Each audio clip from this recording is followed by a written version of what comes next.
A warm welcome to meeting number 203, sir. Kind of love से। अब परिचय तो मैं क्या दूँ? संजीव सर ने पहले ही पूरा परिचय दे दिया है आपको, तो हम सीधे ही बातचीत पर आते हैं।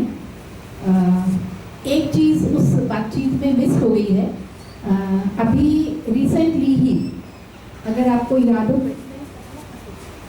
29 तारीख को पिछले जो आदर्श नगर ग्राउंड में जो एक प्रोग्राम चल रहा था, उसमें धरती राजस्थान की जो एक पूरा 3 घंटे का शो था, वो भी दलवी जी ने ही किया था वहाँ पर, और उसको हमने एक्सप्रेस प्लेटफॉर्म पे डाला भी था कि आप उसमें पूरी राजस्थान की संस्कृति को देख सकते हैं। पूरा ऑर्गेनाइजिंग के द्वारा किया गया था, वो मिस हो गया था। पर चलिए सर, बात करके शुरू करते हैं हम। सबसे पहले तो सर ये बताइएगा कि आप संगीत क्षेत्र में आने का फैसला जो आपने किया, क्या पारिवारिक कारणों से था या ये अपना डिसीजन था? सबसे पहले तो आप सभी को नमस्कार। नवरात्र, दशहरा और अभी आने वाला दीपोत्सव, सबके आप सब लोग को बहुत बहुत शुभकामनाएं। Thank you sir. अभी जैसे मेरी यात्रा के बारे में मुझे सबसे बड़ी प्रसन्नता तो ये है कि आप लोग जो अलग अलग क्षेत्र के लोग हैं, साथ में एक ग्रुप के अंदर हैं। अधिकतर ऐसा कम देखने को मिलता है। मेरी अधिकतर जहाँ पर भी बातचीत या होती है, वो एक सेगमेंट के लोगों के साथ में होती है, तो कला विद्वान होते हैं उनके साथ में होती है या कोई, तो इस तरीके के वैरायटी ऑफ प्रोफेशनल्स, इनके साथ में पहली बार ऐसा इंटरैक्ट हो रहा हूँ। तो मुझे ये विश्वास है कि जो प्रश्न आप लोग की तरफ से आएंगे वो भी अलग अलग तरीके के आएंगे। बैक टू द क्वेश्चन कि मैं संगीत में कैसे आया। मेरे पिताजी संगीतकार थे और बहुत प्रसिद्ध बनारस घराने के तबला वादक थे, तो शास्त्रीय संगीत घर में विरासत में मुझे मिला। मगर शास्त्रीय संगीत या संगीत को प्रोफेशन बनाना है, ऐसा कभी ना तो सोचा था, न कभी पिताजी की तरफ से वो प्रोत्साहन मिला था। उन्होंने डीमोटिवेट ही किया कि कुछ भी करना मगर संगीतकार मत बनना। और नेचुरली वो शायद पिता पुत्र प्रेम होगा कि जो पापड़ मैंने बेले हैं वो तुम्हें नहीं बेलने पड़े, क्योंकि संगीत बेसिकली और स्पेसिफिकली शास्त्रीय संगीत एक साधना का काम है। तो वो साधना का एक बहुत टफ सा रूटीन रहता है, तो उन्होंने जो किया था वो नहीं चाहते थे। अब संगीत साधना का आपको थोड़ा सा संगीत का बैकग्राउंड बता देता हूँ कि अपने यहाँ पर 2 तरीके के मार्ग चलते हैं, मार्गी और देशी। यानी कि एक संगीत वो जो एंटरटेनिंग है, और एक संगीत वो जिसको मार्गी कहते हैं, या मार्ग पर ले जाने वाला, या आध्यात्म में ले जाने वाला। तो इस तरह की 2 स्ट्रीम्स चलती आई हैं। उन्हीं को आज की तारीख में हम शास्त्रीय संगीत या फिर पॉपुलर संगीत जिसको कह सकते हैं, उस तरह की 2 स्ट्रीम्स होती है। तो शास्त्रीय संगीतकारों को आप लोग जानते होंगे, जैसे पंडित भीमसेन जोशी और ये सब आपने नाम सुने होंगे। और जो लोग पॉपुलर म्यूजिक के हैं, किशोर दा। तो फिल्मी संगीत या जो भी एंटरटेनमेंट के लिए है वो लोक के अंदर आता है, और जो मार्ग पे ले जाए वो शास्त्रीय संगीत के अंदर आता है। तो वो शास्त्र में निबद्ध भी होना चाहिए। उसके लिए हम लोग भरतनाट्य शास्त्र जो है उसकी परंपरा को फॉलो करते हैं शास्त्र के रूप में, और जो साधना तंत्र है, क्योंकि वो श्रुतियों पर चलता है ये संगीत। श्रुति यानी कि जो गुरु ने बोला वो शिष्य ने सीखा, शिष्य ने जो जब वो गुरु बना तो अपने शिष्य को सिखाया, और कभी भी कोई नोटबुक का इस्तेमाल नहीं किया। तो ये जो परंपरा है ये अपनी गुरु शिष्य परंपरा के अनुसार चलती आई है। और आपको बहुत आश्चर्य होगा जानकर कि भारत आज उसका जो परिचय है या विश्व में अगर ख्याति है किसी चीज को लेकर, तो वो श्रुति परंपराओं से जिससे जुड़ा हुआ है उससे तो है, बाकियों के अंदर उसकी ख्याति नहीं है। एग्जाम्पल, जैसे भारत शास्त्रीय संगीत के लिए विश्व में जाना जाता है, वो श्रुति परंपरा से, मगर क्या वो विज्ञान के लिए इतना जाना जाता है क्या? नहीं। विज्ञान में कर रहा है, बहुत अच्छा है, मगर हमको हॉलैंड के जो कंस्ट्रक्शन है वहां तक पहुंचने में अभी 150 साल लगेंगे। हमें जापान की टेक्नोलॉजी पर पहुंचने में पता नहीं कितने 100 साल लगेंगे। कहने का तात्पर्य यह है कि जहां हमने अपनी लीक छोड़ी वहां हमने अपनी आइडेंटिटी छोड़ी। तो जो श्रुति परंपरा थी हम लोग की, उसके अंदर जिसमें हम लोगों ने कंटिन्यू किया। इनफैक्ट चित्रकला में भी आज अगर विश्व पटल पर देखेंगे तो पिकासो का नाम लेंगे। क्यों? वो उनकी वेस्टर्न फिलोसॉफी उन्होंने किया, हम लोगों ने उस फिलोसॉफी को अपनाया, मगर हम पीछे पीछे हैं, उसको फॉलो कर रहे हैं, तो हमारी स्वतंत्र आइडेंटिटी नहीं हुई। जबकि शास्त्रीय संगीत ऐसा रहा श्रुति परंपरा से, जिसने विश्व में अपना परचम लहराया। तो जब संगीत की बात करी जाती है तो western music, western classical music, Indian classical music, European music, and then you have African, जो आइडेंटिटीज हैं अपनी, तो उसके अंदर ये परंपरा चली। खैर, अब मैं आपको फिर बताता हूँ। मैं एक संगीतकार हूँ, एक क्रिएटिव आर्टिस्ट हूँ। तो क्या होता है हमारे साथ में कि जब हम बोलना शुरू करते हैं तो प्रवाह से इधर उधर चलते रहते हैं। तो उस काइंडली बेयर विथ अस। तो इनके पास में तो एकदम फॉर्मेट लिखा हुआ है, बट मैंने वो फॉर्मेट पढ़ा भी नहीं। मगर हाँ, कुछ ना कुछ ऐसा इंटरेस्टिंग सी चीज़ें चलती जाएंगी। हाँ मैम। सर, जब आपने शास्त्रीय संगीत में आने का सोचा, फिर आपने अपने पिता का जो वाद्य था तबला, उसे छोड़कर सुर बहार क्यों पकड़ा? वंडरफुल। सो हम आगे बढ़ते हैं, यानी कि मेरे को संगीत नहीं लेना है, ये मेरी प्रतिज्ञा है। और मैं एक छोटा सा देश है सूरीनाम, साउथ अमेरिकन कंट्री है, वहाँ पर पढ़ाई हुई मेरी 8वीं से 12वीं तक। तो वो एक चर्च था, वहाँ पर हम लोग पढ़ते थे। वहाँ पर विज्ञान मेरा विषय था, पिताजी की पोस्टिंग वहाँ पर हुई थी, इसलिए वहाँ पर गए थे। वापस आने के बाद मैं सोच के रखा था कि मेरे को आर्मी में जाना है। मैंने एनडीए की तैयारी शुरू करी। आने के बाद में पता चला कि मैं 4 महीने बड़ा हूँ, एनडीए मेरे को 11th में ही अप्लाई करना है, एक्सेट्रा एक्सेट्रा। तो ऐसे मैं प्रोफेशनल टेनिस प्लेयर था उस समय में, जब स्टूडेंट था। तो if not army I be a tennis player, मैं टेनिस कंटिन्यू करूँगा। तो स्पोर्ट्स भी जारी था मेरा, बट नॉट म्यूजिक, ऐसा कहते हैं ना।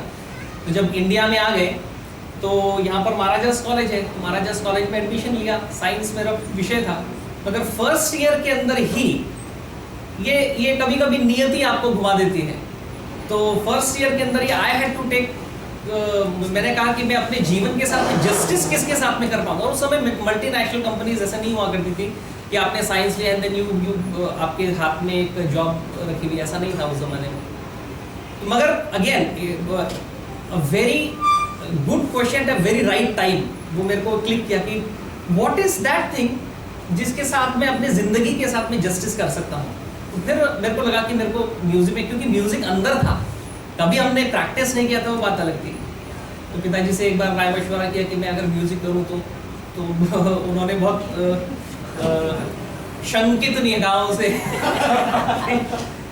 ऐसा मगर उन्होंने फिर कुरेदने की कोशिश करी कि वो ऐसा अल्टीमेटली फिर उन्होंने मेरे को कंडीशन रखी कि ठीक है, अगर करना है तो फिर तबला नहीं करना है। तो मैंने कहा क्यों? तो तबला नहीं करने का भी उन्होंने एक कारण बताया कि देखो, तबला इंस्ट्रूमेंट एक ऐसा इंस्ट्रूमेंट है कि it is mostly used in accompanying instrument, so you will not get a chance to express yourself to the fullest. तो जो कला है आपको अपनी पूरी अभिव्यक्ति करने की उसकी स्वतंत्रता देता है। तबले में बहुत गिने चुने, जैसे उस्ताद जाकिर हुसैन हुए या एक दो जिन्होंने सोलो प्रोग्राम्स भी किए हैं, but otherwise tabla is an accompanying instrument, so you not get a chance to express your. ऐसा ये सब बातें हुई। मेरी माता जी कॉलेज में सितार बजाती थी, तो then there was an option कि फिर मैं सितार लूँगा, क्योंकि राजस्थान यूनिवर्सिटी में ग्रेजुएशन भी सितार में होता है। तो दैट वाज डिस्कशन के बाद में फिर मैंने सितार लिया, वहाँ पर ग्रेजुएशन किया, पोस्ट ग्रेजुएशन किया, पीएचडी किया।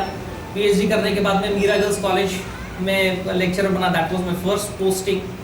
फिर वनस्थली में 5-6 साल में वहाँ पर रहा, दैट वाज सेकेंड पोस्टिंग। फिर एमएस यूनिवर्सिटी ऑफ बड़ौदा, वहाँ पर मैं प्रोफेसर था। सो 10 साल का एक लंबा कालखंड, जिसमें मैं यूनिवर्सिटीज़ कॉलेजेस के अंदर मैंने प्राध्यापक के रूप में, प्रोफेसर के रूप में काम किया। और साथ में now again back to some interesting things, कि संगीत में अधिकतर या तो आप शास्त्र पक्ष की ओर जाते हो और या फिर प्रायोगिक पक्ष की ओर जाते हो, यानी कि मंचीय परफॉर्मर बनते हो। कोइंसिडेंटली और by God's grace I must say कि मेरे को शास्त्र का भी ज्ञान मिला और मंचीय प्रस्तुति करने का भी मौका मिला। तो ऐसे बहुत रेयर कॉम्बिनेशन होता है। जो परफॉर्मर्स होते हैं they hardly care about the text. जैसे उस्ताद जाकिर हुसैन को पूछ लो कि इस श्रुति पर कौन सा स्वर है, तो नहीं बता पाएंगे। नो नो नो नो, मैं मंच पर बैठा हूँ, मैं बजाऊंगा और तुम सुनो। That is one approach.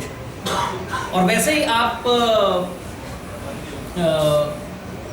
किसी शास्त्र के विद्वान से पूछेंगे कि ये वाली बंदिश गा के बताइए, तो उस बंदिश का शास्त्र तो बता देंगे मगर वो बंदिश नहीं गा पाएंगे। तो ये ऐसा रहता है, but by God's grace I could do both the things. Sir, Rudraveena से आपने बताया सुरबहार, लेकिन आपने तो एक अलग म्यूजियम भी बना रखा है जिसमें अलग अलग प्रकार के जो इंस्ट्रूमेंट्स इकट्ठे किए, ये कहाँ से सूझा आपको? हाँ, मेरा एक म्यूजिकल इंस्ट्रूमेंट्स का म्यूजियम है, बट वो भी एक कोइंसिडेंस से बन गया क्योंकि जैसे आपको बताया 12वीं तक मैं बाहर ही पढ़ता था और उसके बाद में म्यूजिक की तालीम शुरू हुई, तो I never got to understand the beauty of this land, actually the culture, the tradition, जो बहुत गहराई से समझने के लिए होती थी वो सब उस समय तक नहीं। तो मैं जब वनस्थली में था तो वनस्थली में अधिकतर मंगलवार की छुट्टी रहती है, इट्स नॉट संडेज। सो सोमवार को से लेकर बुधवार तक का ये जो सोमवार की शाम से बुधवार की दोपहर का टाइम मेरे पास में फ्री रहता था, and I would take my bike और पास में कोई भी गांव पड़ता था उसमें चला जाता था, and then I would speak to these local people, try to understand the anthropological study आप कह सकते हैं, थोड़ा सा कल्चर, उसका फिजिकल मैंने प्रैक्टिस वैसे सब किया। तो कभी कोई भोपा मिल जाता था, कभी जोगी मिल जाता था, कभी नाथ मिल जाता था। तो ये सब जो लोग होते हैं, जो ट्रेडिशन लोग होते हैं, जो भिक्षाटन करने के साथ में हमेशा कोई ना कोई साज बजाते हैं, तो उनके साथ में इंटरेक्शन होता था। वहाँ से कभी कुछ अच्छा लगा तो उससे या तो खरीद लिया या फिर बोला, रिक्वेस्ट किया। तो ऐसे 2, 4, 5 से यात्रा शुरू हुई, धीरे धीरे करके वो मल्टीप्लाई होते गए और आज वो एक बहुत बड़ा म्यूजियम के रूप में एस्टैब्लिश्ड है।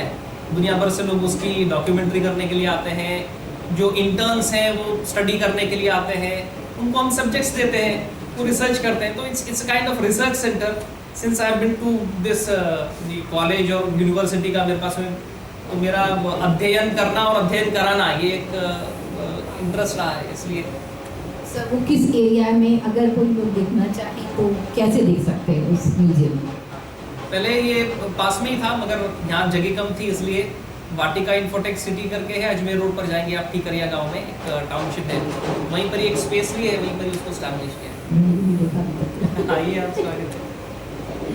सर, अभी जैसे सभी ने कहा कि आपने भी कहा शास्त्रीय संगीत एक है और एक लोग जो पसंद करते हैं वो म्यूजिक है, और जब आप परफॉर्म करते हैं तो आपको क्या लगता है, शास्त्रीय लोग ज़्यादा पसंद करते हैं सेमिनार्स में, या आपको क्लासिकल के अलावा कोई दूसरी बंदिशें भी बजानी होती हैं?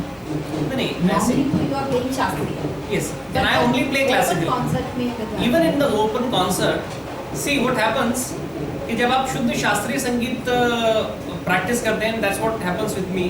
मैं पहले ऑडियंस को उस लेवल पर लेकर आता हूँ कि this is what's going to happen for the next 1 hour. So bear with me and have patience. तो but I'm really surprised. मेरे को आज तक इतना अच्छा रिस्पॉन्स ऑडियंस की तरफ से मिला है। उनको उस स्तर पर समझाना पड़ेगा कि ये जो अभी 1 घंटे में या 1.5 घंटे में होने वाला है चलेगा, उसको किस एंगल से देखना है। यूजुअली व्हाट हैपेंस कि शास्त्रीय संगीत को देखने के लिए इसीलिए लोग हेजिटेट करते हैं कि वो समझ के परे है, हमारी जहाँ समझ है उस समझ से हम फ्रीक्वेंसी मैच नहीं कर पाते। तो इफ प्रयत्नवश अगर आप उनको वो फ्रीक्वेंसी समझा दें और वो समझ जाएंगे तो मेरे ख्याल से इट वर्क्स। सही है। और जैसे सर इन लोगों ने सबने कहा किशोर कुमार के बारे में आज बात चल रही थी, और एक अक्सर ये कहा जाता है कि किशोर कुमार और क्लासिकल 2 अलग अलग बातें, क्योंकि किशोर कुमार ने खुद भी कहा है कि मुझे सुरों की समझ नहीं है, पर उनको दिमाग में सब सुर बहुत अच्छे थे। शास्त्रीय ज्ञान शायद उनका कहने का मतलब है कि वो थियोरी नहीं जानते हैं, लेकिन सुरों की समझ के बिना तो गा नहीं सकते हैं।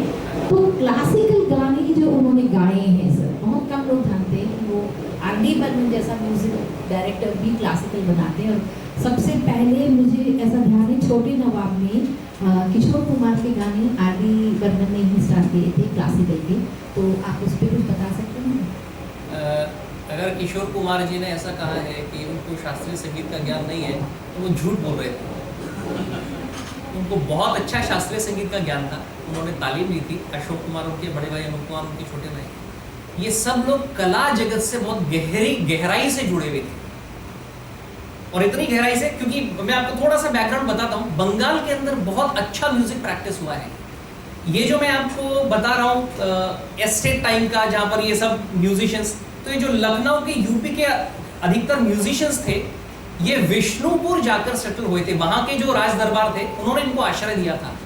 तो आज भी विष्णुपुर घराना, हम लोग घराना एक टर्मिनोलॉजी यूज करते हैं कि which family of music do you belong to. तो विष्णुपुर जो थे उन्होंने बहुत संगीतकारों को आश्रय किया। तो बंगाल के अंदर बहुत अच्छे लेवल का संगीत प्रैक्टिस हुआ है, चाहे वो थिएटर हो, चाहे वो म्यूजिक हो, क्लासिकल हो, लाइट हो, बंगला संगीत हो, क्योंकि वहाँ पर तो गुरुदेव रविंद्रनाथ टैगोर ने बंगला संगीत का प्रचार किया था। तो जो शास्त्रीय संगीतकार भी है, they all went through Bangla music. तो बंगला संगीत को करते थे, रविंद्र संगीत जिसको कहते हैं। तो रविंद्र संगीत के करने के बाद में फिर वो शास्त्रीय संगीत को आगे बढ़ाते थे। तो किशोर कुमार ने बहुत अच्छा संगीत का प्रैक्टिस किया है।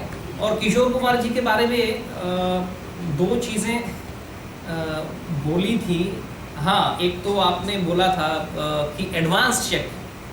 देखिए, अगर उन्होंने एडवांस चेक लिया, इसको नेगेटिव बिल्कुल मत लीजिए, और वो प्रोफेशनल भी उसको मत लीजिए कि वो प्रोफेशनलिज्म से संबंधित है। But artist by caste is a very bad negotiator, I am telling you that. तो अधिकतर क्या होता है कि जो ऑर्गेनाइजर्स होते हैं वो बुलाते हैं, आपकी बहुत खातिरदारी करते हैं, कार्यक्रम करने के बाद में पेमेंट का नाम कुछ भी नहीं होता। ठीक है ना। इसका आपको एक उदाहरण देता हूँ। बहुत बिस्मिल्लाह खान साहब शहनाई वादक आप लोग जानते हैं। तो वहाँ दरभंगा के अंदर कार्यक्रम था। तो दरभंगा के ऑर्गेनाइजर्स आए कि खान साहब ये ऐसा ऐसा कार्यक्रम है, तो आपकी फीस। तो उन्होंने बोला कि नहीं, मेरी फीस 1 लाख रुपए है। हाँ जी, कोई बात नहीं, 5,000 रुपये का चेक उन्होंने एडवांस दे दिया। चेक ले लिया। तो उन्होंने एक बार क्रॉस वेरीफाई करने के लिए एक बड़े म्यूजिशियन थे, उनको फ़ोन किया कि भाई मैं वहाँ पर करने के लिए जा रहा हूँ। उन्होंने बोला बिल्कुल मत जाना, मैं जाके आया हूँ, बाद के पेमेंट नहीं करते हैं। तो इनको फिर भी विश्वास नहीं हुआ कि यार मेरा इतना बड़ा नाम है, वो ऑर्गेनाइजर इतनी अच्छी संस्था है। तो दरभंगा के अंदर बड़े बड़े संगीत महोत्सव होते हैं, वहाँ पर गए और बड़ा सारा मंच लगाया। मंच ऐसा कि वो सीढ़ियों से चढ़कर जाना होता था। और कभी कभी वो लोग ऐसे होते थे कि एक बार आर्टिस्ट चढ़ जाते तो सीढ़ी निकाल लेते थे। इस तरह के भी वो होते थे। और वहाँ पर रात भर तक संगीत सभाएं चलती थी। इस तरह से काम होता था। अब खान साहब ने अपना परफॉर्म किया, जो भी 2-2.5-3 घंटे जो भी करना था करके। हाँ साहब चेक, तो हाँ खान साहब मैं अभी आपको चेक बना के दे दिया उनको। और वो चेक फिर कभी क्लियर नहीं हुआ, वो बाउंस हो गया। कहने का मतलब वो अभी ये इंसिडेंस मेरे को याद आया। मगर किशोर कुमार ने अगर वो तो आप लोगों ने बहुत फेमस किस्सा सुना होगा कि किशोर कुमार फिर शूटिंग पे आधा सर मुंडवा के गए थे, वो चूंकि उनको पूरा पेमेंट नहीं मिला था इसलिए। बहुत फेमस किस्सा है कि प्रोड्यूसर ने आधा पेमेंट किया, तो अगले दिन शूटिंग पर वो आधा अपना सर मुंडवा के गए। तो यार ये क्या करके आए तुम? तो बोले आधे पेमेंट में तो आधा किशोर कुमार ही मिलेगा। तो वो एडवांस मतलब आदमी को ठोकर जो मिलती है उससे आदमी थोड़ा सा समझ जाता है। और दूसरी चीज आपने कही थी 4 शादियां हुई थी। हाँ, may be he could afford that, but more over एक आर्टिस्ट जो होता है ना, मतलब मैं उस मिजाज की बात कर रहा हूँ। I am not taking it in a very social और क्या कह सकते हैं उसको स्ट्रक्चर्ड वे के अंदर कि how a man should behave, उन सब की बात नहीं कर रहा हूँ। मगर एक आर्टिस्ट जो होता है वो बहुत शिथिल होता है, तो वो बह सकता है। ये उसकी प्रकृति होती है।